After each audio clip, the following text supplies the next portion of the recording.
السلام عليكم ورحمة الله وبركاته. النهاردة مع الرز باللبن أو الرز بالحليب بطريقة مميزة كريمي جدا ووش محمر زي المطاعم. معاكم شروق من قناة يوميات مطبخ شيرو. لو أول مرة تشوفوني أتمنى تشتركوا في القناة. يلا نشوف هحتاج إيه النهاردة. هحتاج طبعا عندي حليب وهحتاج عندي رز. هقولكوا على المقدار اللي هستخدمه بالظبط. هجيب حلة تكون غويطة وعالية واحط فيها كوبايتين من الحليب، كوبايتين بس في الأول يا جماعة. وبعدين اجيب النص كوبايه بتاعه الرز اغسلها بس من غير نقع خالص واضيفها على الحليب. نجيب بقى نطلع بالحله على البوتاجاز ونبدا نولع عليها. عايزين تعلوا النار تخلوها متوسطه مفيش مشكله، بس انتوا واقفين عليها وبنقلب على طول فيه لحد ما الاقي كده الحليب بتاعي بدأ يغلى والرز بدأ يغلي مع الحليب. هبدأ أطفي البوتاجاز بتاعي وأغطي الحلة بتاعتي وأسيبها حوالي ساعتين. بعد الساعتين يا جماعة هفتح على الرز هلاقيه زي ما انتوا شايفين كده نفش جوه الحليب وشرب أكبر كمية من الحليب. هبدأ أرفعه تاني على البوتاجاز وأعلي النار علشان أنا عايزة الحليب يبدأ يغلي تاني وتبدأ تسوية الرز بتاعي. أقلب كويس عشان ما يمسكش في الأرضية بتاعتي وعشان ما يتحرقش مني أو يشيط. طول ما احنا واقفين على الرز باللبن بنقلب بنقلب بنقلب. هجيب بقى يا جماعة منكهات كده لطيفة عندي تديني تيست حلو للرز باللبن بتاعي وتخلي الطعم مميز.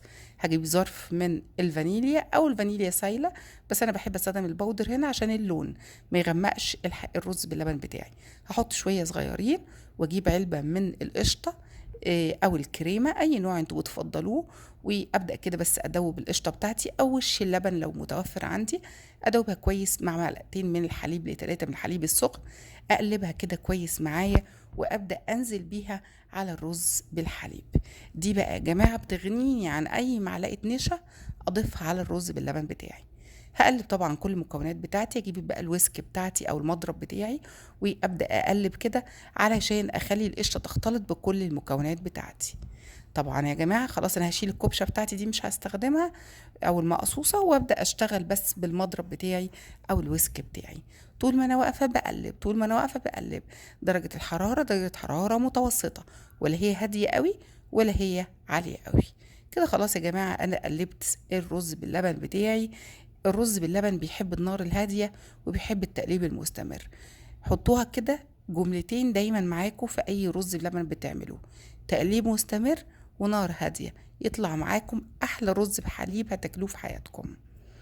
كده يا جماعة في شوية منكهات تانية، طبعا احنا لسه ما حطيناش السكر بتاعنا. السكر ده اخر حاجة قبل ما اغرف الرز بالحليب بتاعي هضيفها، هي ومعاها معلقتين من بودرة الكريم شانتيه.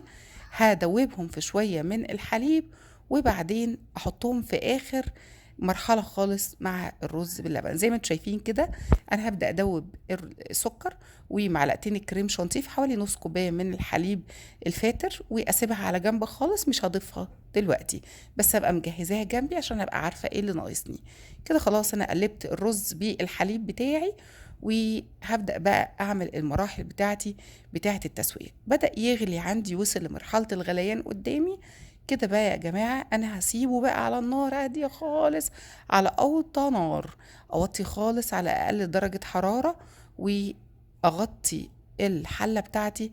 بس خلوا بالكم يا جماعة التغطية مش هتبقى تغطية كاملة لأن الرز بالحليب بيفور.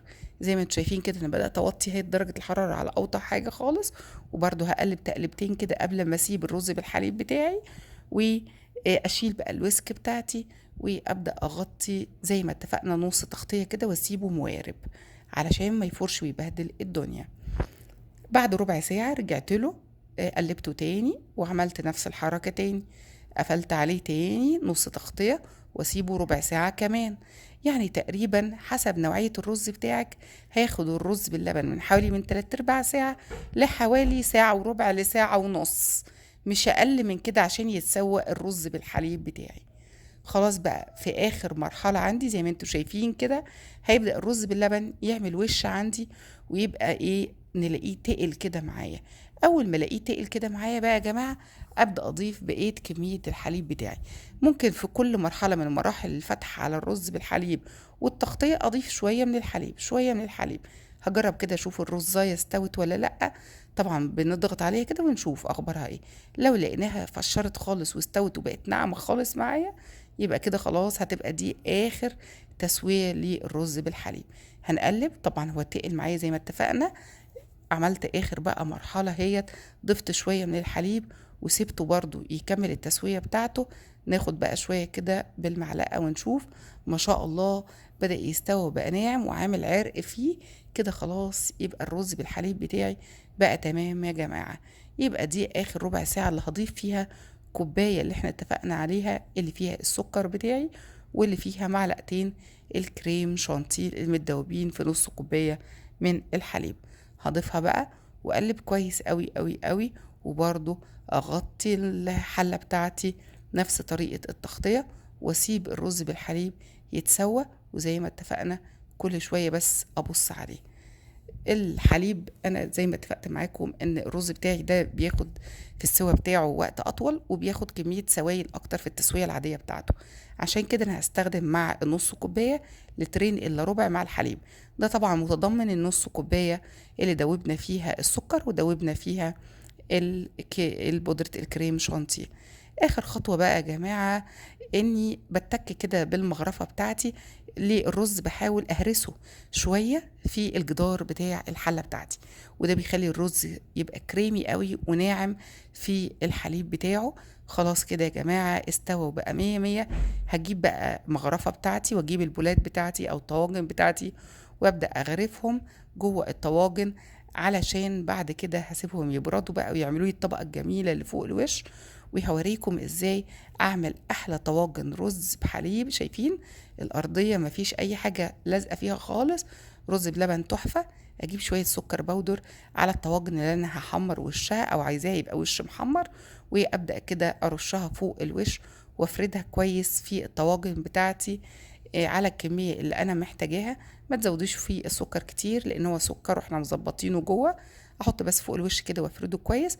اشغل الشوايه بتاعتي بتاع الفرن او في القلايه الهوائيه مفيش مشكله. اشغل برضو الشوايه وادخلهم ياخدوا لهم حوالي 10 دقايق، ياخدوا بس وش كده محمر، وهتشموا ريحه تحفه.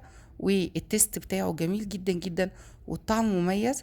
اتمنى طبعا تجربوا من الطريقه بتاعتي في الرز بالحليب. طريقه مميزه هتعجبكم، متجربه 100%. ولو أول مرة تشوفوا القناة بتاعتي، أتمنى طبعا تشتركوا في القناة.